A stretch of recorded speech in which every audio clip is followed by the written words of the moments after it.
आपकी आस्था और आपका विश्वास आपके चारों तरफ एक ऐसा घेरा बनाता है जो अदृश्य होता है लेकिन आपको सुरक्षित रखता है। इसलिए हमेशा मैं कहता हूं, अपने विश्वास को मजबूत रखिए। हरे कृष्ण दोस्तों, आपको बताने जा रहा हूं, यह अनुभव है मुंबई के रहने वाले निखिल आशर का। निखिल आशर मुंबई में अपनी पत्नी हीना आशर के साथ रहते हैं। उनकी दो बेटियां हैं, चांदनी और रोशनी। चांदनी और रोशनी अमेरिका में रहती, तो ये दोनों पति पत्नी मुंबई में रहते हैं। इनके साथ मैं एक मंदिर में गया। मंदिर जो है नारायणपुर में है, भगवान का मंदिर। निखिल ने बोला कि आप मेरे साथ चलिए, एक बार देखिए, मैं आपको कुछ अनुभव करवाता हूं। वाकई मुझे वहां जाकर के बहुत अद्भुत अनुभूति हुई। तो यह अनुभव मैं आपके साथ साझा करता हूं जो निखिल के साथ हुआ। निखिल 2004 में अपने घर पर बैठे हुए थे। इनके मामा के लड़के का फोन आया। निखिल को उन्होंने कहा कि मुझे एक मंदिर जाना है। मंदिर जो है नारायणपुर में है।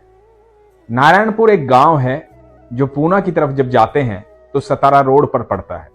वहां है भगवान दत्तात्रेय का मंदिर। भगवान दत्तात्रेय सती अनसुईया और ऋषि अत्रि के बेटे। ब्रह्मा विष्णु महेश तीनों एक साथ मिलकर जब जन्म लेते हैं तो वो भगवान दत्तात्रेय कहलाते हैं। तो भगवान दत्तात्रेय का मंदिर है नारायणपुर। नारायणपुर जाना था निखिल के मामा के बेटे को। तो निखिल के मामा के बेटे ने कहा कि मुझे वहां मंदिर में जाना है, भगवान के दर्शन करने हैं। मुझे किसी ने कहा है कि 11 गुरुवार यदि मैं वहां जाऊंगा तो मेरे जीवन के सारे कष्ट दूर हो जाए। तो निखिल ने सोचा कि चलो इस बहाने घूमना हो जाए। तो मामा के बेटे ने कहा कि मैं चाहता हूं तुम मुझे कंपनी दो, क्योंकि सफर लंबा है, तुम साथ चलोगे तो सफर का पता नहीं लगेगा। तो निखिल ने कहा कि ठीक है, मैं भी घर पे बोर हो रहा हूं, तुम्हारे साथ चलता हूं, कंपनी दे दूंगा और मैं घूम फिर आऊंगा। तो सफर शुरू हुआ। दोनों पहुंचे भगवान दत्तात्रेय के मंदिर। निखिल बताते हैं कि जब वो दत्तात्रेय भगवान के सामने पहुंचे तो एकदम स्थिर हो गए। उनकी आंखों से अपने आप आंसू बहने लगे। वो भगवान को देखते ही रह गए। उन्हें लगा कि भगवान उनसे बात कर रहे हैं। उन्हें लगा भगवान साक्षात खड़े हुए। उन्हें लगा कि भगवान ने उन्हें बुलाया है। वो भाव विभोर हो गए। भगवान को देखते रहे, देखते रहे, देखते रहे। और उन्होंने सोचा कि मैं फिर से आऊंगा। अगला गुरुवार आया, वो फिर मामा के बेटे के साथ गए। उससे अगला गुरुवार आया, फिर मामा के बेटे के साथ गए। हर बार उन्हें लगता था कि भगवान उन्हें बुला रहे हैं, भगवान उनसे बात कर रहे हैं, भगवान से वो साक्षात मिल रहे हैं। ऐसे अनुभव के साथ वो जाते रहे। करीबन करीबन 6 गुरुवार बीत गए। जब 6 गुरुवार बीत गए तो मामा के बेटे ने कहा कि ठीक है, 6 गुरुवार बीत गए, 5 और रह गए, बस 5 बार और आना है। तो निखिल ने कहा कि भाई तू अपने गुरुवार गिन, मैं तो यहां आता रहूंगा। उन्हें भगवान से प्यार हो गया था, भगवान से मोह हो गया था। उन्हें लगता था कि हर गुरुवार भगवान से साक्षात मिलकर आते हैं। तो निखिल का इस सिलसिला जो है 7.5 साल चलता रहा। 7.5 साल तक निखिल हर गुरुवार भगवान दत्तात्रेय से मिलने जाते रहे। आंधी हो, तूफान हो, बारिश हो, चाहे मौसम कैसा भी हो, चाहे धूप तेज हो, चाहे गर्मी हो, चाहे सर्दी हो, निखिल हर गुरुवार भगवान से मिलने जाते थे। उसके बाद 2012 में निखिल का यह आना जाना थोड़ा सा कम हो गया। निखिल की उम्र भी बढ़ने लगी थी। आज निखिल 65 साल के। निखिल बताते हैं कि 2020 में मेरा मन हुआ कि मुझे भगवान से मिलने जाना है, लेकिन पैदल मिलने जाना है। 225 किलोमीटर दूर पड़ता है मुंबई से भगवान दत्तात्रेय का मंदिर नारायणपुर। निखिल अपने भगवान से मिलने पैदल गए, ईश्वर से मिलने पैदल गए। पैदल का यह रास्ता बहुत जोखिम भरा था। आप जब नारायणपुर जाएंगे तो रास्ते में ऐसी बहुत सारी जगह आएंगी जो रास्ता सुनसान है, बियाबान है। निखिल चलते रहे। 225 किलोमीटर का सफर जो है 63 साल की उम्र में पूरा किया और अपने भगवान से साक्षात मिले, भगवान के दर्शन किए, भगवान को धन्यवाद किया उस सफर को पूरा करने के लिए। भगवान से मिलकर अति प्रसन्न होते हैं। निखिल को लगता है कि जब भी मैं भगवान के सामने होता हूं, दत्तात्रेय भगवान के सामने होता हूं, तो मुझे लगता है कि जीवन का सबसे सुखद पल यही है। जीवन में सबसे ज्यादा सुख मुझे वहीं पर मिलता है। इस सारे वृतांत के बाद उन्होंने बताया कि मैं एक अनुभव बताना चाहता हूं। वो अनुभव मैंने सुना, वो मैं आपसे साझा करता हूं।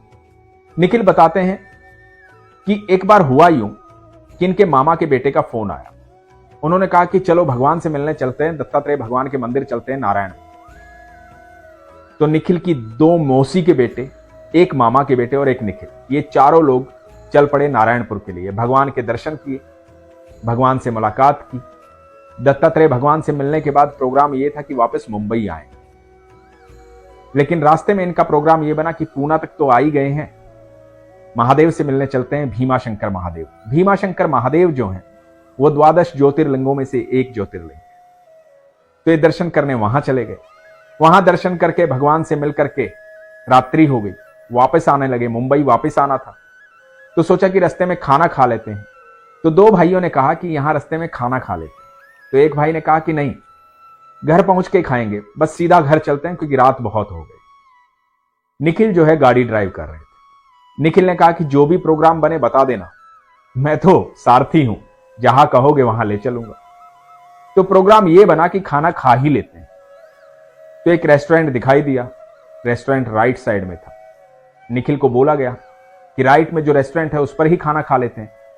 तो निखिल गाड़ी ड्राइव कर रहे थे और गाड़ी राइट में लेनी थी। निखिल बताते हैं कि मैं गाड़ी राइट में लेने लगा, गाड़ी अपने आप लेफ्ट में घूम गई, और जैसे ही गाड़ी लेफ्ट में घूमी, एक बहुत स्पीड से ट्रक आया और वो राइट से गुजर के चला गया। यदि वो 1 सेकंड की चूक ना होती, वो लेफ्ट में ना घूमती, तो हमारी गाड़ी उस ट्रक के नीचे आ जाती। निखिल को नहीं पता कि ये हुआ कैसे। वो तो राइट में घुमा रहे थे, लेफ्ट में घूमी कैसे।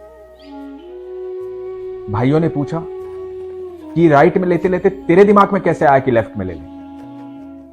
निखिल निशब्द थे, कुछ नहीं बोल पाए। बोले मुझे नहीं पता ये कैसे हुआ, हम सब बच गए। भगवान की ऐसी कृपा हुई कि चारों भाई बच गए। निखिल उस हादसे के बाद घर आए, दिमाग में यही सब चल रहा था कि ये हुआ कैसे, ये क्या हुआ। ये सोचते सोचते निखिल सो गए। पत्नी को ये बात नहीं बताई। हीना आशर जो है वो कई बार निखिल, क्योंकि इस तरह की यात्रा पे जाते हैं तो घर पे अकेली होती हैं तो घबरा जाती है। हर पत्नी घबरा जाती है जब पति लंबी यात्रा पे इस तरह से जाता है। तो पत्नी को इसलिए नहीं बताया क्योंकि निखिल ऐसी यात्राओं पे जाते रहते हैं। तो हुआ यूं कि अर्धरात्रि में निखिल बताते हैं कि एक आवाज आई, बहुत जोर से आवाज आई। आवाज थी दत्तात्रेय भगवान की। भगवान ने कहा कि तुझे क्या लगता है, गाड़ी तूने लेफ्ट में घुमाई थी? तू मेरा अनन्य भक्त है, सबसे प्रिय है। मैं हर समय हर पल तेरी सुरक्षा की चिंता करता हूं। तेरी आस्था और तेरा विश्वास तेरे चारों तरफ एक सुरक्षा घेरा बनाता है। तुझे जीवन में कभी कुछ हो ही नहीं पाएगा। कोई भी नकारात्मक ऊर्जा तुझे घेर ही नहीं पाएगी। कोई तेरे समीप नहीं आ पाएगा, क्योंकि तू मेरा अनन्य भक्त है। मैं तुझे बेहद प्यार करता हूं। तेरा विश्वास मुझे जीत लेता है। तू जब भी मुझसे मिलने आता है, मैं तुझसे इसलिए बात करता हूं क्योंकि तू मुझे प्यारा लगता है। तू सरल है, सीधा है, सहज है, मेरा प्रिय है। मैं सदैव तेरे साथ हूं, इसलिए निश्चिंत रह। भगवान को ऐसे साक्षात देख करके निखिल जोर से चिल्लाने लगे, घबरा गए, रोने लगे और बोले, भगवान मैं जानता हूं आप ही ने बचाया है मुझे, आप ही ने बचाया है गुरुदेव। मुझे आपके अलावा कौन बचा सकता है? हर सांस आपकी वजह से चलती है। ये जोर से चिल्ला रहे थे, रो रहे थे।